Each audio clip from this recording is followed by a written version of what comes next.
Welcome back to Learn SKN, and today we have a special video for you.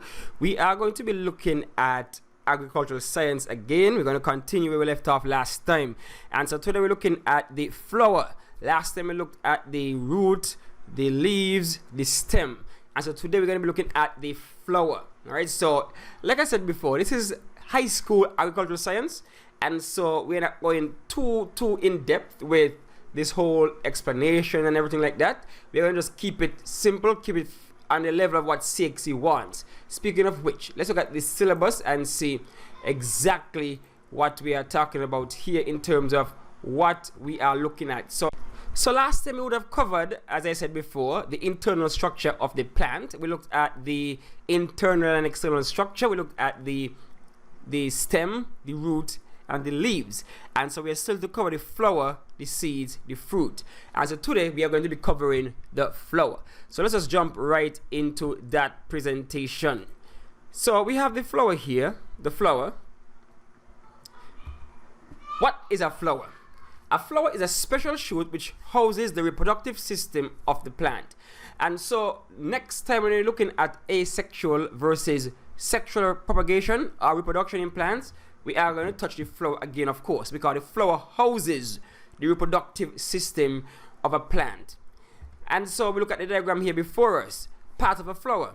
So we have the sepal, the petal, the filament, the anther, which together forms the stamen, and that's the male part of the flower. Then we have the stigma style ovary, forms the female part of the flower, pistil. And of course we have the petals, that's the pretty part of the flower. So these are the parts of the flower right here. Sepal, that's the green thing right under here. Then we have the petal, that's the pretty part that attracts the insects and those other agents for pollination. Then over here we have the female parts, which include the stigma style ovary. Those combined are the female part of the flower. Some may call it the carpel. And then we have the filament, the anther, and the combine to form the stamen. That's the male part of the flower, the male reproductive part of the flower of the plant. The stamen is the filament and the anther. The filament is that stalk that holds up the anther, and the anther right here. Right? And then we have the stigma style ovary. So the stigma to the top, connecting the stigma, and the ovary is the style. All of them combined, you can call them the pistil, or some people call them the carpel in other literature. So part of the flower, what do they do? Sepals. These are seen as a highly specialized leaf or leaf-like structures. These are usually green in color and enclosed to protect the young flower.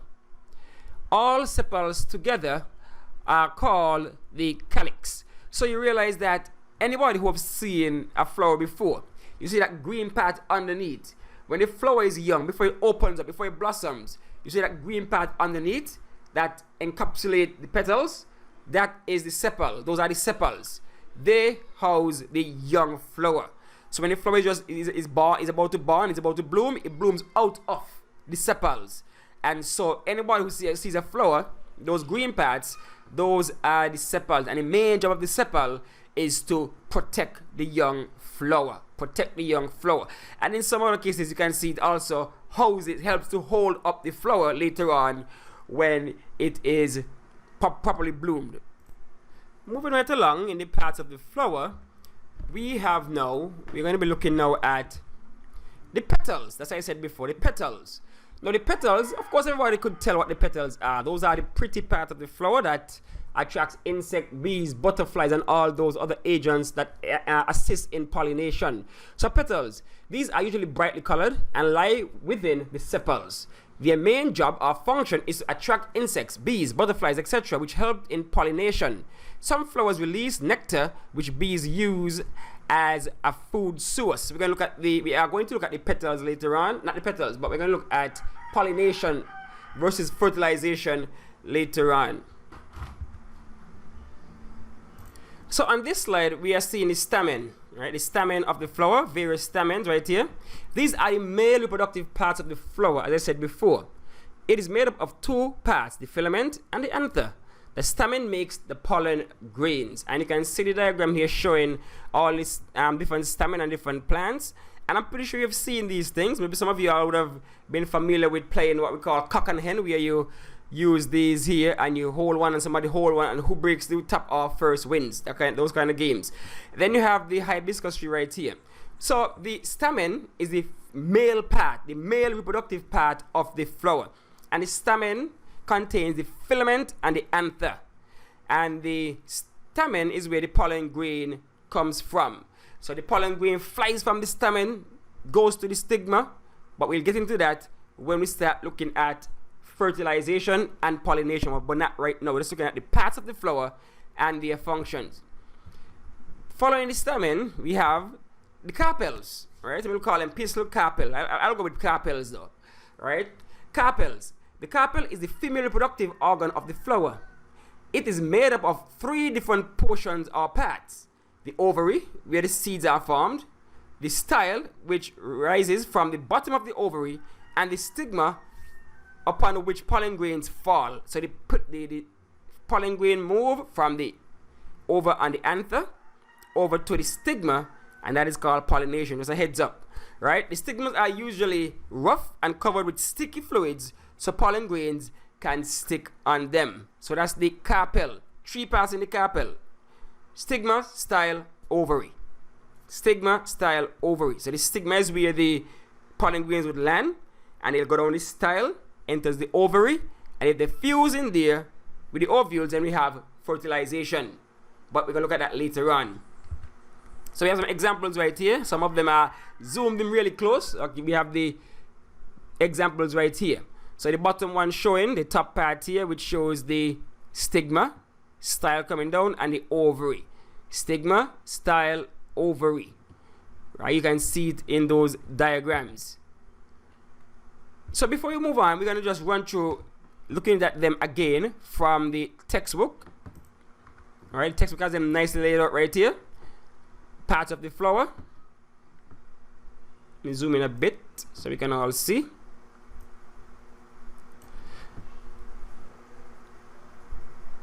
Parts of the flower. A typical flower has the following parts: a flower stalk or pedicel, which attach the flower to the stem, and that is called that's part of the overall structure of the flower.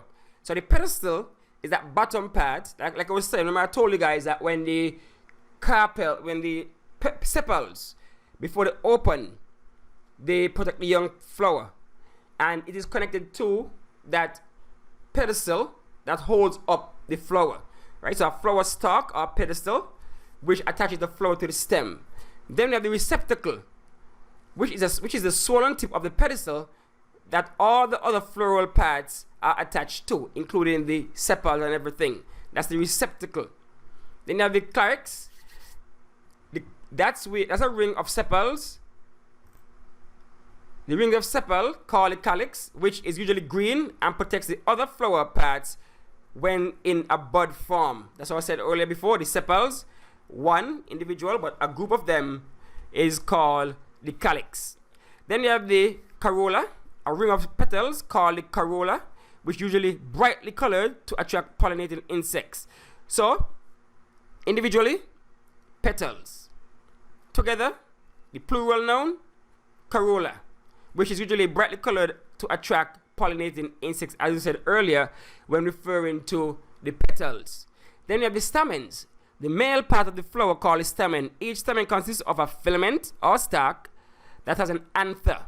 When we say the filament and the anther combined makes the stamen that form the pollen grains containing the male gametes. So the male gametes is the male sex cells for plants in a sense. So it's akin to, well, students always laugh when I say this, but it's like the sperm for the plant. Like the sperm for the plant is a male sex cell, and that fuses with the female sex cell to what we call fertilization, just like in humans and animals, right? So the plants are not too far from the rest of Mother Nature. Then you have the carpels. The female part of the flower are called carpels. Each carpel consists of a stigma, the receptive surface. So the stigma is what receives the pollen grains. I know what you guys are thinking. take that out of your mind. The stigma receives the pollen grain attached to the ovary by the style, which I showed you earlier. The ovary contains the ovules, which are the female sex cells now. So the female sex cells or the male sex cell for the plant is the pollen grain. The female is the ovules. And when they meet, fertilization occurs. And then we will look at what happens after fertilization in the flower. So this is a quick rundown again of the parts. So you have the flower right here. I know CSEC tend to bring the diagram looking very similar. Stigma and the style and the ovary, that's the female part. Combined, they're called the carpel. The ovules are down here that they fuse with. You have the sepals. We know about the sepal, the green part right here. The flower stalk. The receptacle is what houses all these things, all the floral parts. Then the stamen is a combination of the anther and the filament. The anther and the filament, that is the stamen. All right, and so those are the main parts of a given flower. So let's just jump back again. Continue looking at the flower. The importance of the flower. And I mentioned it twice, at least twice, 3 times before. Right? So you know this by now. We mentioned it a few times before. The flower contains the organs for plant sexual reproduction. So the flower contains the organs for the plant sexual reproduction. So as we said, it contains the male parts, which are the filament and the anther, and the female parts, stigma, style, ovary, which contains the ovules. The male parts of the flower are the stamen, which carry the pollen grains from the anther. Sorry, filament, anther, yes. The female parts of the flower are the stigmas, which are sticky to allow the attachment of the pollen grains. Types of flowers. So there are different types of flowers out there. Some that we'll come across is in literature, is the unisexual flower and the bisexual flower. And I'm pretty sure by now we know what these things mean. So the unisexual flower or incomplete flower. A flower that has either stamens, the male sexual organ, or pistil, the female sex organs, but not both. The difference there, unisex, uni meaning one. So it contains either the male sexual organs or the female sexual organs, one or the other. So you have male flowers and you have female flowers, right? Then we have bisexual flower, and I'm pretty sure you could tell what this means. The bisexual flower or perfect flower have both male and female reproductive organs, including stamen, pistil or carpels, and an ovary. So it contains both of them: filament, anther, stigma, style, ovary, ovules. Contains all of them, male and female. That's the bisexual flower or the perfect flower or the complete flower, right? In other literature, you might say another word for the when you have both of them. Our textbook, our very textbook, has a different word for them. Right here you can see hermaphrodite. Right? Hermaphrodite. Flowers of the seed plants contain the organs of sexual reproduction. Most flowers, for example, guava, contain both male and female parts in one flower, and this is called the hermaphrodite. But other plants, for example, pumpkins, produce separate male flowers and female flowers, and that would be the one that we call the unisexual flower. Right? Just one or the other, not both. Hermaphrodite or bisexual flower or complete perfect flower contains both. Okay, so those are the different types of flowers out there. And so just like that, right, just like that, we finish the flower, right? The parts and their functions. Now let's look at pollination. What is pollination? I mentioned it many times before, so we're going to roll into that. Pollination. Nice picture, right? Nice picture showing the bees and the pollen grains and the bees. So what is pollination? As I said before, pollination is the transfer of pollen grains from the male part of the flower, the anther, to the female part of the flower, the stigma, as I said before. And my little diagram here shows it. Look at the little butterfly, the bees, they're coming through. From the anther, they get the pollen grains and the buzz fly over to the female flower, and they put it on they rest the pollen grains on the stigma. That is pollination. From the anther, so the transfer of pollens from the male part, the anther, to the stigma, that is pollination. So we're not going to mix up pollination and fertilization. That is pollination, right? Just like if animals or humans have sex and the sperm leaves the male part and enters the female part, same thing. And so the next so let's look at the types of pollination now. So we know what pollination is, but there are different types of pollination. Remember we mentioned that there are different types of flowers. So naturally, there will be different types of pollination. So we have cross-pollination. What is cross-pollination? This is a transfer of pollen grains from one flower to another flower on another plant. So get that in mind. Transfer of pollen grains from the transfer of pollen grains from one flower to another flower on another plant. That's cross-pollination. One plant to the next, right? Another plant. That's cross-pollination. So one plant here, pollen grains move from there, then go to another plant over here, right? Another flower and another plant. Cross-pollination. Then we have self-pollination now.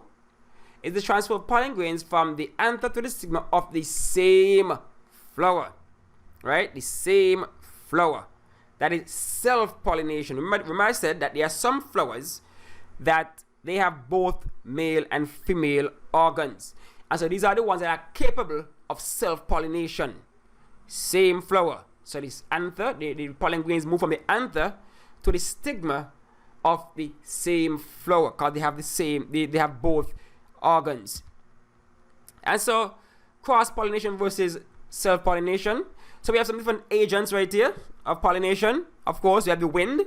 The wind could just blow some pollen grains from one anther to a stigma. So that's one agent of pollination, wind. Then we have water. Of course, that's like Captain Planet. Wind, water.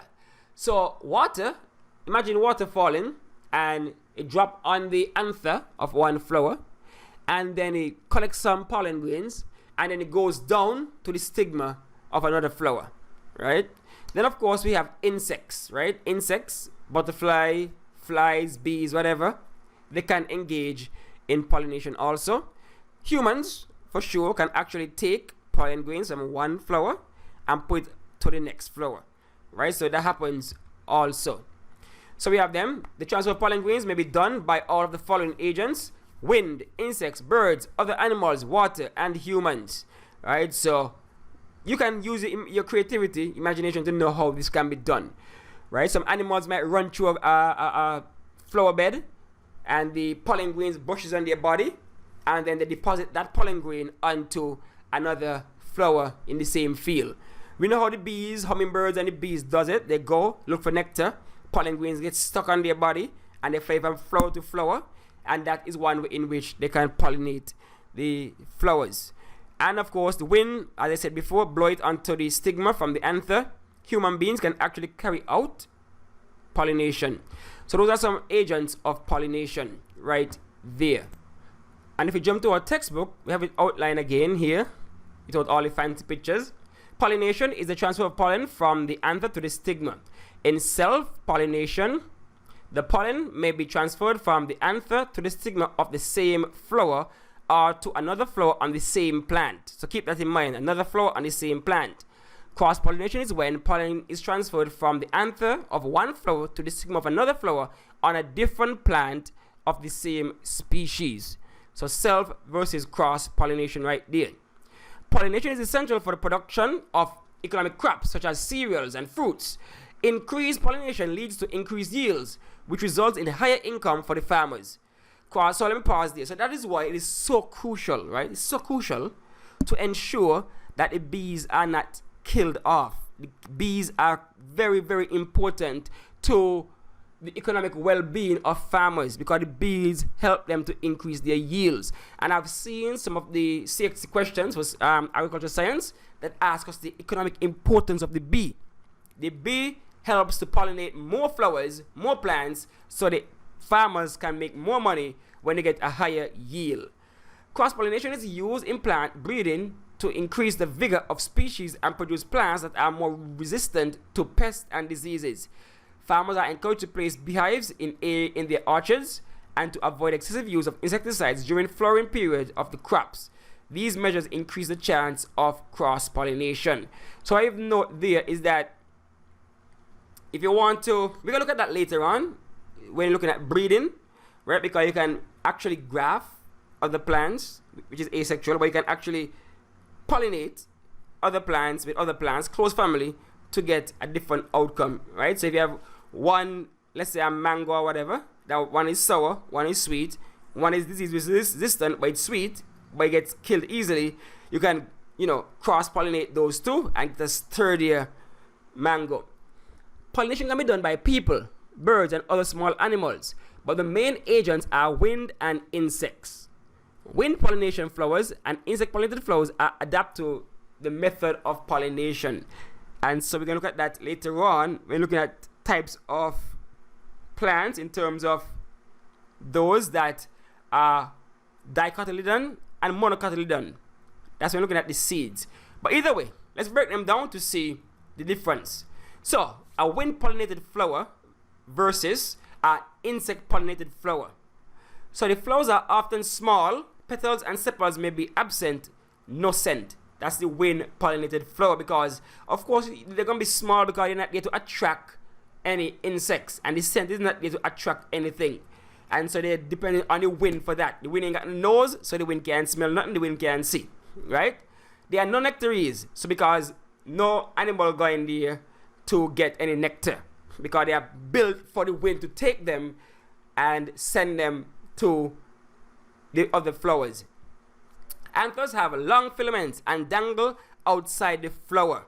So they dangle outside the flower so the wind can come and pick off the pollen grains and take them where they wish to take them.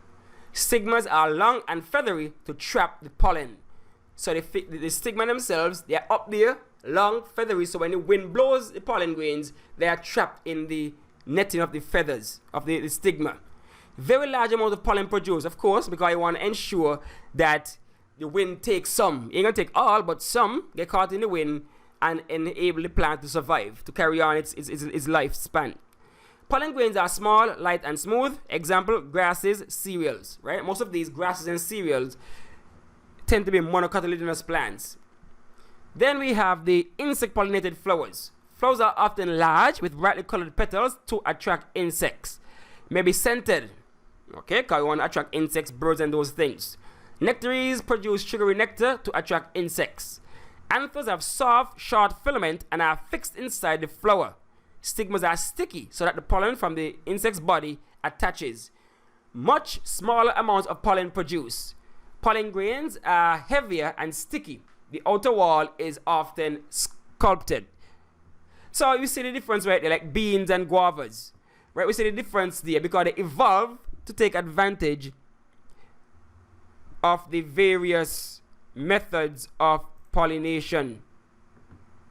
That is part of evolution right there. Okay, so basically that is it for the flower and the pollination. We will cover what happens after pollination in the next video, and we already mentioned it before, fertilization. But we're going to leave that to roll into the seed, right? So we're going to move from the flower into the seed. So you know what to do. Stay tuned for Learn SKN.